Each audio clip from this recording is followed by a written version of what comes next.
মধ্যপ্রাচ্যের আকাশে আরও ঘনীভূত হচ্ছে অনিশ্চয়তার মেঘ। সরাসরি যুদ্ধ নাকি দীর্ঘমেয়াদী কৌশল, এই প্রশ্নের মুখোমুখি তেহরান।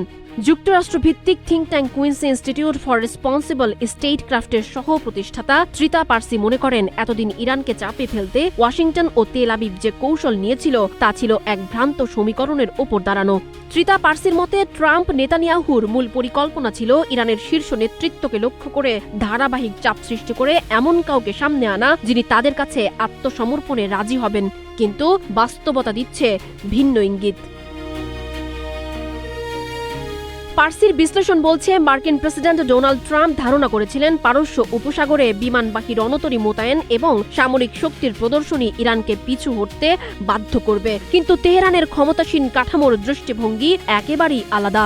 জীবন অবাক না করলে কে করবে? 28% মিল্ক ফ্যাটের অবাক করার সাথে ফ্রেশ মিল্ক পাউডার। জীবন অবাক করুক প্রতিদিন।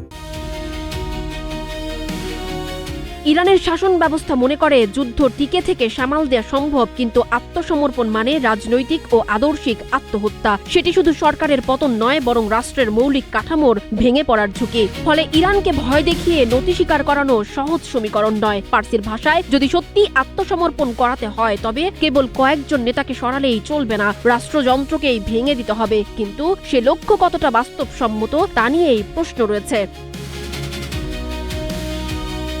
বিশ্লেষকদের ধারণা, ইরান সরাসরি মুখোমুখি সংঘাতে না গিয়ে দীর্ঘমেয়াদী ও বহুস্তরীয় কৌশল বেছে নিতে পারে। এর লক্ষ্য হবে সরাসরি জয় নয়, বরং প্রতিপক্ষকে ক্লান্ত ও ব্যয়বহুল অবস্থায় ফেলে রাজনৈতিকভাবে চাপে রাখা।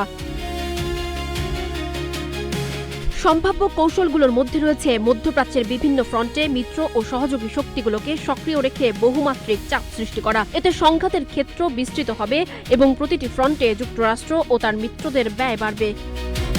জ্বালানি বাজারে অস্থিরতা তৈরি। পার্সিয়ান গালফ ও স্ট্রেইট অফ হরমুজ দিয়ে বিশ্বের উল্লেখযোগ্য অংশের জ্বালানি পরিবাহিত হয়। এখানে অনিশ্চয়তা তৈরি হলে বৈশ্বিক বাজারে ধাক্কা লাগবে, যার রাজনৈতিক মূল্য গুনতে হবে হোয়াইট হাউসকেই।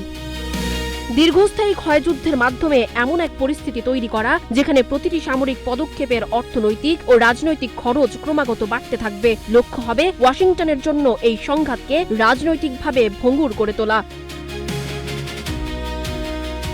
সব মিলিয়ে মধ্যপ্রাচ্য কি দীর্ঘ ছায়াযুদ্ধের যুগে প্রবেশ করতে যাচ্ছে, যেখানে সরাসরি বড় সংঘর্ষের বদলে থাকবে হিসেবেই ধীরগতি আর গভীর চাপের কৌশল। পরিস্থিতি এখনও পরিবর্তনশীল, তবে একটি বিষয় স্পষ্ট, ইরান যদি দীর্ঘমেয়াদী প্রতিরোধ ও কৌশলগত ধ্বংসের পথ বেছে নেয় তবে তার প্রভাব শুধু আঞ্চলিক রাজনীতিতে নয়, বিশ্ব অর্থনীতি ও বৈশ্বিক শক্তির ভারসাম্যকেও ওলটপালট করে দিতে পারে। সানজিদা আফরিন, সোনিয়া, নাগরিক, প্রতিদিন।